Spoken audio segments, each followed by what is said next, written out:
So today we talk from the founder's perspective how universities view the support of startups in their universities. So from the university perspective, they evaluate why they should engage in startup activities. What does a startup engagement actually cost the university? And are there best engagement practices? So the reason why universities are interested in helping startup is that there's a new paradigm in licensing. Traditionally, universities license to big companies. However, that process is very lengthy, and big companies tend to view patents with suspicion that, why do we have to pay this royalty when we can just design around and do it ourselves?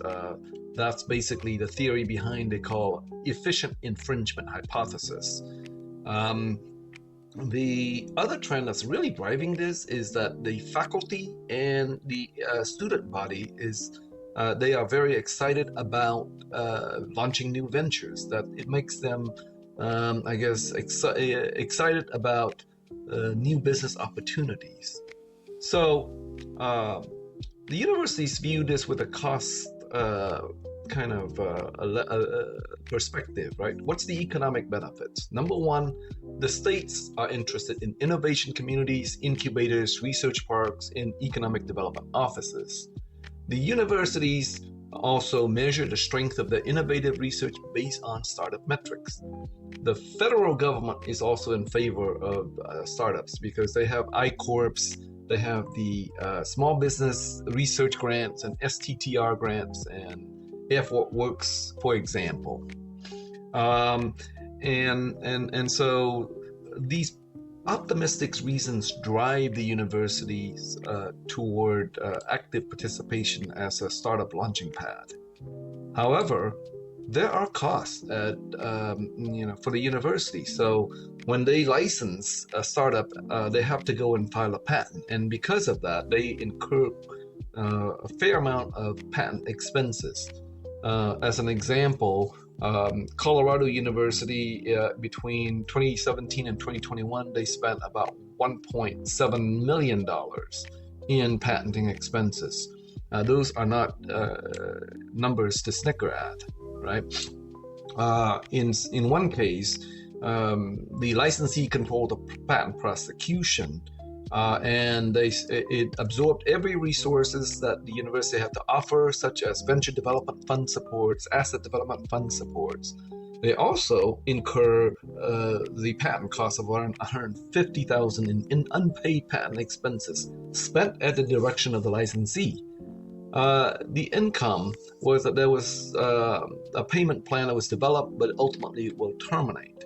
So universities are well aware of the cost of patenting, and that's something that they want to stay away from or defer out as much as possible. Now, patent expenses only represent a portion of the resources that universities put in. So there are other expenses that they have to consider. Number one is legal and litigation expenses. Number two is diligence and compliance. There's also the drafting and negotiation costs in signing the agreement with the startups. There are also conflict of interest costs. There are institution resources that could be sucked away by working with the startup, and also the resources in training the startups. So in many cases, the startups argue that they can benefit from on-campus space. However, from the university perspective, separating one's lab with tape is insufficient. You need to have best practices to coordinate, and you have transparency with the faculty at a university. And the university doesn't really have a luxury say no to renting space, so they have to accept that. The other part is venture development and support. Is that a cost or is that an investment? Many startups deal with clinical startup asset-based issues, and so there's a timeline to commercialization, such as patent life, the relevance of the technology, the clinical proof of the concept, and the delayed investment and exit. These issues add to the cost, and So the true costs of so the best practices in dealing with startup from a university viewpoint is they want to de-risk their startup activities. The license term needs to show whether or not there's equity, yes or no. There is express licenses for the patents from the startups. There's indemnification terms and insurance requirements. And there's also incentivization agreements and patent cost reimbursement terms. And so that's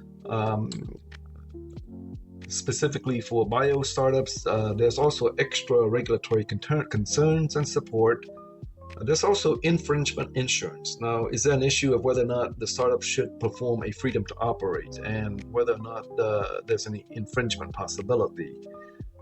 Those are the extra factors that overlay on top of the universities when they viewed a startup's proposal to commercialize the technology that was that came out of the universities.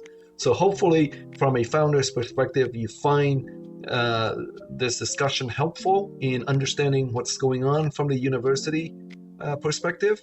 And from a founder's, I think that you can address these concerns up front and ask, for example, if patent expenses is one of the bigger items, you can take over that responsibility from the university to allay their fears of their cash investment into the startups. And of course, you can turn around and work with a PatentPC who can offer you a very significant discount because of our efficiency in the process. And so in that way, the universities win and you win in achieving a better licensing term for the technology that you license from the universities. So if you have any questions, please visit our website, patentpc.com. We look forward to talking with you. Thank you.